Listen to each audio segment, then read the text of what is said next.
to the Better Sombra Player Initiative. The first question many people ask when they join my stream is, hello streamer, I am rank. Do you have a tip for me? And I always say no. How would I know? I haven't been in bronze. I've never been in bronze. I started silver. I haven't played a game under diamond in about like 2 years. I don't have any experience. So the plan is simple. I will select 2 different people per rank to review on stream. I will coach these 2 players as seriously as I have the capability to do so. Using those 2 matches, I will give a per rank general tip. So I will say every bronze player should know this thing. Every silver player should know this thing. And then ideally it'd be different per rank. Step 1, this will not be a roast. Even if we sometimes laugh, the point is to be constructive. Now, number 2, I am not a licensed teacher. I am faking it till I make it. Smart streamer is temporary. So did you know? Elephants. Now, the 2 bronze players we're going to be looking at, the first player we're going to be looking at is Dr. Kumer, PhD. They are bronze 5, but they're playing in a bronze 3 lobby. Keep in mind, chat, be where your enemy is not. Sun Tzu, The Art of War. Okay, this is the code from Dr. Kumer, PhD. Did they have anything else to note before we head into this? They said, besides our tank feeding, I did well. Only note to self is I play low ground too much because I wasn't an LOL, a line of sight of support. I did best score-wise of our team, but I think my positioning and aim cost us the game, as I couldn't get the kill off. I didn't feel stressed, though second round, I just turned my brain off a little, also forgetting to hack health back next to me when low. Also got Sombra diffed, but that, I think, is because the Sombra was a diamond role challenger, but I was humble. Step 1, never admit to getting Sombra diff. Does not exist. Is not the case. Never the case. Oh, that's a good skin. Oh, I didn't even realize. Oh, what a beautiful skin. Holy, what a beautiful skin. Let's see. What's your thinking here? Are you just here for the information, or are you actually going to start out here? Okay. Big issue. You can't put the Translocator down anymore. This is bad. First problem I immediately spot. If you were to believe it or not, this is actually not a good thing to do. Why? Because you have no out. This Sombra can translocate back into their spawn with their team. The only reason I ever start near a spawn is to see if I can start near a spawn. I never go there with the intent of actually being there. I go there with the intent of finding if there's an exception to the rule, right? And right now, this is not the case. On Route 66, the way to leave is such a straight line away that there's no way you're going to get out. So I always just kind of start up here, lob a virus in there, and then go into the cave here to get poke damage in, to see what they have, what I can do with it. So let's see. You started over here. If you beat this Sombra, I'm impressed. Beautiful. And you leave? I'm impressed, but that shouldn't have worked. Okay, so now what's your plan? You're gonna be looking for the support. Ooh. Okay, and then you just went for the hack on the Mercy that is already in their territory. Hacking a Mercy is a good idea if you need her to not leave a place. But hacking a Mercy from this distance has no real impact, I don't think. That did virtually nothing, right? At this distance, it's better to just shoot the Mercy. If you hit a virus, you might double down and go for it. Oh, you should have noticed the Sombra. Oh, no. Okay. What happened here is not something hyper-specific, but the moment you had something that overrode your information, it took over every piece of thought you had, right? Your brain went, Sombra, and then you forgot about the rest of the people, right? You dropped down here. You still tried shooting the Sombra. You're like, the Sombra is shooting the Sombra, not knowing that you just dropped into quite possibly the most lethal spot on the map, right? The moment you notice there's a Sombra, staying up there actually gave you a better chance of living. The moment the Sombra existed in your brain, it was the only thing you tried to dodge, the only thing you tried stopping. But overall, you played this very well. That's fine. Your Reinhardt died first. It's not your fault. What are you doing? Don't. Oh, no. Oh. Okay, that's a whole bunch of stuff. You are now playing the tank. Okay. So, what went wrong here all the way started when you stood still here? There's a Sombra right here. Died, right? You see this? You noted this. This is for you to have an advantage. You now have an advantage. Plug that in the brain, in the formula, and then keep going. Keep going. You see your Torbjorn just got pushed in there? Your Torbjorn, he's right here. He needs all the help he can get. He needs everything. He needs assistance. And then you're just kind of still there. You just got the kill on the Sombra, right? This is where you have to keep going. And you're kind of getting sidetracked.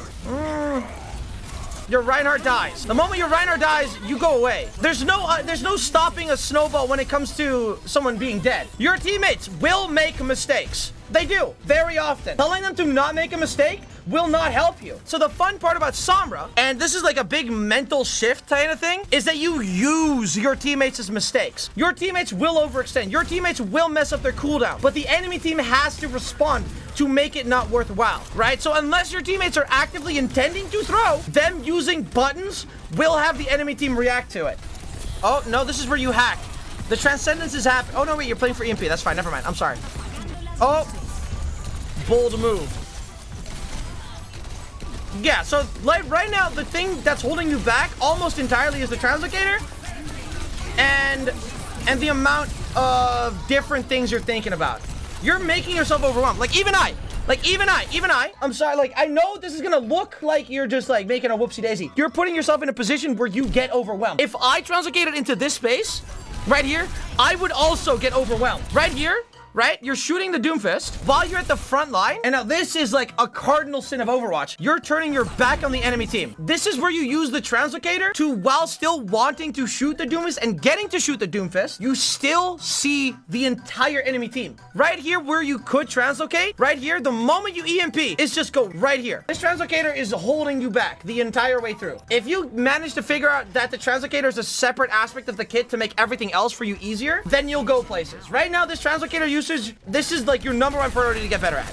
Your aim is fine. Your EMPs, honestly, I like how aggressive they can be. But the Translocator, it's not okay. I'm sorry. How is Sombra's teleportation distinct from Tracer's? Is it the range, high ground's control? It's the difference in sightlines. The big difference between a Sombra and a Tracer is in the functionality of it. If you use the Translocator to just reposition in the same sightline, that is Tracer. Like when a Tracer blinks, they don't change the sightline. They don't break sightlines. Unless they're escaping, they don't actually get value out of a single blink. Sombra does. A Sombra can make use of that for ways that don't directly like concern damage. A Tracer can blink to make it harder to be hit, but a Sombra can translocate for the entire fight to shift. In a way, you are making space by using the Translocator properly. If you use the Translocator properly, you are forcing the enemy team to play differently. So imagine you're a person, and they have a sideline that goes like this. This is their sideline, and then Team Blue has their team standing in this cube, in this block right here. What you're doing is you're standing right here, and this does not change this sightline whatsoever. Nothing changes for that. The moment a Sombra starts going from here to right here, right, you're forcing the enemy team to disregard this as the sightline line and make this their sightline. You double the amount of space they need to always take into account. You can use that to interfere with the way they interact with the front line. What you want to do is you want to force the enemy team into upgrading their sightlines to have more information than they're able to do something with, because they can't just let you be here, but they also kind of can. So it's like barely enough reason to keep you into account, but not enough to stop you. And in that exact sweet spot, that is where Sombra does the best amount of things. No, this is where you go on high ground. Go on high ground. Claim the space. Claim the space. Claim the space. The sightlines. This is where you go high ground. Go high ground. You're playing in the exact same sightlines as everyone else on your team. This is a good sightline. That right there, that's a good example. I don't think you actively thought of it, but that's a good example of what I'm talking about. Right here, right? It's the exact same area, but you are extending the range where the enemy team has to look. Right here. Suddenly, what they look at went from just this corner to also have to include this. That's beautiful. That's what you want to do. You did it on accident, but that's a good example of what I'm talking about. This is where you go to the other high ground. Right here, another example of it. Right here, the Echo. Right here, you could have squeezed them out. Right here, you go here. Beautiful sightline. Beautiful sightline. But now you see, you go for the Echo. You see the Doomfist that is also there. And now, right here, you're going to get your Translocator back. Right here, boom, you get it back. Your first thing you want to do is immediately go here. Because, first of all, this is where they're going to go. But second of all, the Echo right now is only worried about this sightline. This is it. This is all they're looking at. The moment you translocate to here, suddenly they have to take into account that aspect as well. It's beautiful. Mental games. You don't even need to kill them to diff them. Okay. So this is where you're trying to poke. You gotta go. You gotta go. Claim the space. It's yours. You gotta yoink it. High ground advantage more and stop translating into point. No, you need to understand what the concept of high ground means. High ground is the easiest and simplest to the point, like, explainable concept of it. But the reason you're going for the high ground is because they need to make an active effort. They need to press buttons. That is high ground. That is an easy example. It doesn't always have to be high ground. You could straight up throw it all the way up, right? That way they have to back up, look up, and then look away from whoever would be shooting at them. So the enemy team is shooting right here, right? They're standing right here. You're shooting right here. But if suddenly a Sombra shows up right there, they can't do anything about that because you have the safety of the high ground. You could go here and back it up and go back in and get healing, yada, yada, yada. So they can't do anything to stop you unless they actively go to you, right? They use their diva boosters to go up. They wall climb to head to you. You know, they do something to try and get you away from there. If you don't want the high ground example, you could go from here to here, right? This also opens up a sightline and you have the rock to hide behind. It's less effective than the high ground, but it's still a good example of it. It doesn't have to be high ground. It's just high ground is the easiest example for that to have. You want to pressure someone so much with your positioning and your possibilities. They want to back it up. They want to give themselves more space to be able to handle it. Because if they have to look here and here, what they're going to do is go right here. Because suddenly that now is one big sightline. And over here, your team has the advantage because there's another cover over here with a health pack. Your team could, one of the teammates could flank, or your teammates could also go over high ground and then start shooting over here. So you're hurting people using the concept of your sightlines. You're hurting them into where you want them to go. Rhea was a bronze 1 lobby, but a silver 5 DPS, which is kind of stressing the concept of a bronze player, but it's the closest we got. Rhea is my editor, actually, even, so let's see. They won a game, but I played poorly and was an active detriment to my team. Even though we won, I feel like, especially at the beginning, I played so poorly that I feel bad for my own teammates. Going from missing every easy cube to just getting hog comboed constantly and horrible positioning. Near the end, they were playing so many counters, I didn't know what to do about it, so getting any input on that would be Gucci gang. I'd love to get better. No peppermint? It's so sad, I know. Oh.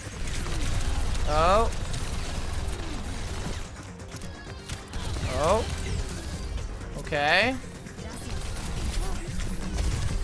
The moment you recognize that this plan was not gonna work, you still wanted it to work. Plan B, you stop it, you drop it.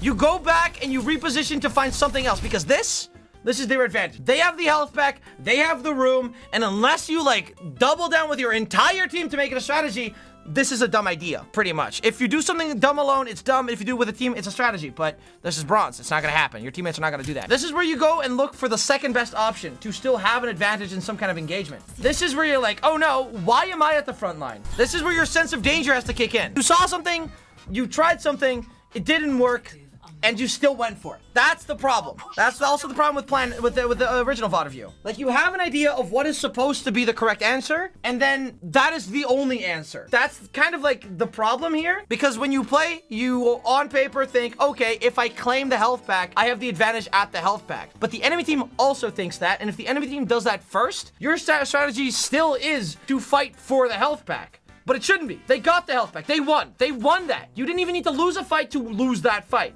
So the moment they win that strategy, you have to find a new strategy for them to change their strategy with, right? So they got the health pack. Your strategy then becomes, how do I get them away from that health pack? You go to the point, the next best thing. You make them go to the point, they abandon the health pack, and then you fight where you can get the advantage. Are you saying they won that space by hacking the health pack first? Yeah, you don't have to even go for the health pack, right? The plan on paper seems good. It's like to hack the health pack, win the space, that's good, great poggers. But that's your only strategy. My strategy doesn't even have that, right? I check if they have a Sombra by going to the health pack, and I hack it out of habit. But if I see a Sombra on that health pack, I immediately book it. I immediately just book it to this health pack because I know the next thing they're gonna do is play for the point. The only reason they hack that health pack is to have a safe haven to go back to then contest the point. So my plan A is the health pack as well. But if that doesn't work, my plan B has to be faster than their plan B. So they got the health pack and then they go to the point. But what if you just went to the point first? You can immediately set up a better way to engage on the point. That's the strategy, because now your tank is dead because your tank was on the robot. And sure, it might not have been a good idea for the tank to do that, but if you were over here instead of over there at the health pack, you could have won this fight. So if a Sombra takes that space, okay, fine, cool. You now have taken space that nobody wants anyway. Anymore. Your team wanted that space in the first place because it is an advantage to play in that space if you have the health pack. You have the advantage. But if you just don't play in that space, the advantage doesn't exist. Okay, so right here, what are you setting up for? What are you identifying? The Sombra. Ooh. Ooh. Okay. Well, the positioning that right there was the type of positioning that I was talking about in the very first VOD of you. But that time it wasn't necessary. Oh, you are at the front line. Oh, okay, completely new thing to talk about. You don't decide the tempo of your team. You don't do it. You don't decide when you EMP. You click the button when you think you need to EMP, but the circumstances when you EMP is entirely up to your teammates and the enemy team. In the same way that this positioning is what you want your team to do, but not what you need to do. You do not decide the tempo. You don't get to decide the tempo. If your team loses, your team loses. So what you need to do and what you want to do are two different things here, but it needs to be one thing. What you want to do is wait for your tank to decide when you go in. If not, you tell your tank to go in. And then when your tank goes in, that's when you get to go in. You need to make sure you are never the first target in a fight.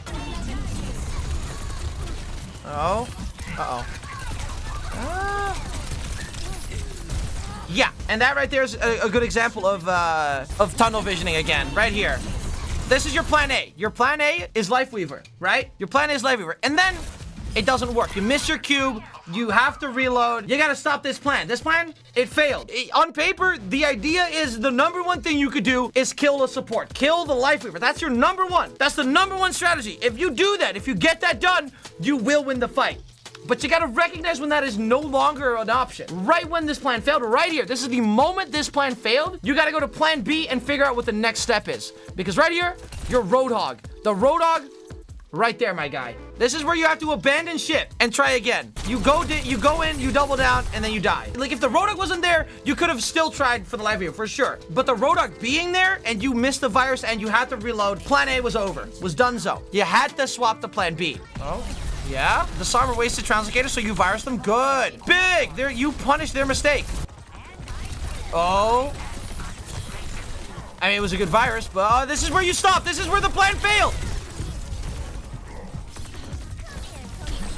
Ah, that's where the plan failed. Oh, right there. See, I saw what you were doing. I saw the plan.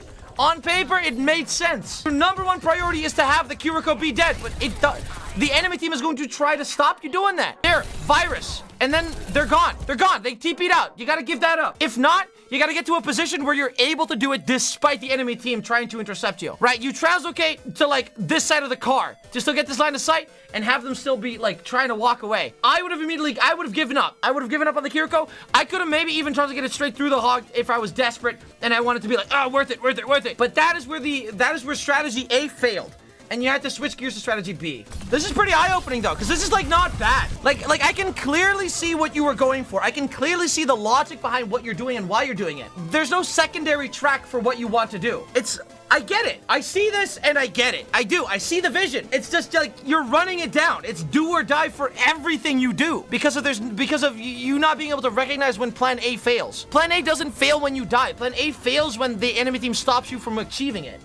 Okay, so I mean,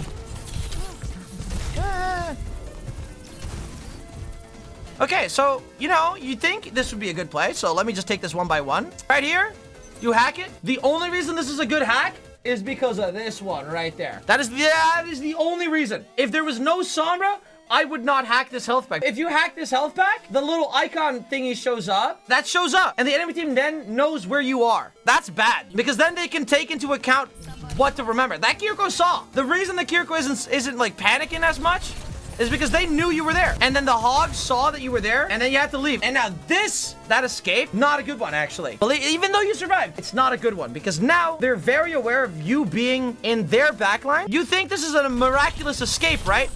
But this escape gave you no new options. This saved you in the moment, but there is no future proof here. There is nothing that gave you a new advantage for future. You are in the enemy team backline. You are low HP. You need to get back to your team first. So you're gonna make a miraculous stretch through the enemy team's backline, trying to scavenge health and try to regroup. Right here, I would have been with the team, kind of. So that, sure, you survived. You survived, but at what cost did you survive? Uh-oh, cleanse it, cleanse. Oh, that's too late. Oh! Oh! That Sombra got deep! Oh! Woo! That Sombra got rolled, dude! Holy! You got no. This is plan A. You see the Mei? The Mei uses ult. Your Zenyatta uses trance. With the information of Zenyatta having used trance, you need to know that wherever the Zenyatta goes, you need to go too. That Zenyatta does it for a reason. And if he didn't do it for a reason, if he just panic ulted in the snowball because of the Mei ult, he's still gonna go to the absolute second best option. He's booking it to the diva. He's booking it to the diva, right? What they're doing, these two people might be playing something dumb, right? But they're doing it together, and together is a strategy. You are on your own here, pretty much. You're wasting all your time on the Mei. The Mei is literally doing nothing. The moment the Mei used shift, you just run away until the shift is over. No, give up. Oh, or not. I guess the Life Weaver didn't heal. All right, whatever. This is unnecessarily dangerous. What the? Oh, that is that. Whoa. Whoa, I'm gonna have to go back. Okay, right there. Okay, you hack this. Sure, if they're brawling. Right here. You know the Roadhog is still there. You see, you hear, you gotta keep in mind, this is your death. This is Mr. Death. This guy kill. He kill you. You die. You have died to him very many times before. This guy, bad guy, bad person, hook, die, shoot bullet, bad person, die, hook, shoot bullet, bam, bam, bam, dead bullet, Mr. Death guy. So if you did this right here, then suddenly this thing, that guy no longer Mr. Death guy, no longer Mr. Kill, Death, bullet, shoot, bam, bam, bam, death guy. A small change if you just only kept him in mind. Your plan A was so overwhelming to you that you forgot to take into account that this guy kill. This guy kill. This would not work, and you would die. Positioning is not only to make things easy for you. Positioning also has to take into account making it harder for the enemy team. Right now, you have one of the two coins of the Translocator. You gotta use both sides of the coin. Right? This positioning that I'm seeing here is done with the mindset of, I need to make it easy for me to do something. I actually don't know if it's a good idea to EMP in Bronze if there's a Life Weaver tree. In Grandmaster, when there's a Life Weaver tree, I just don't EMP that I give up. Like, Life Weaver's tree out-heals it so fast. The damage that Sombra's EMP is now also 25%, so it's completely out-healed immediately, so it's I would never EMP a Life Weaver tree. I actually don't know if it's a good idea in Bronze. Oh. Well. Translocator.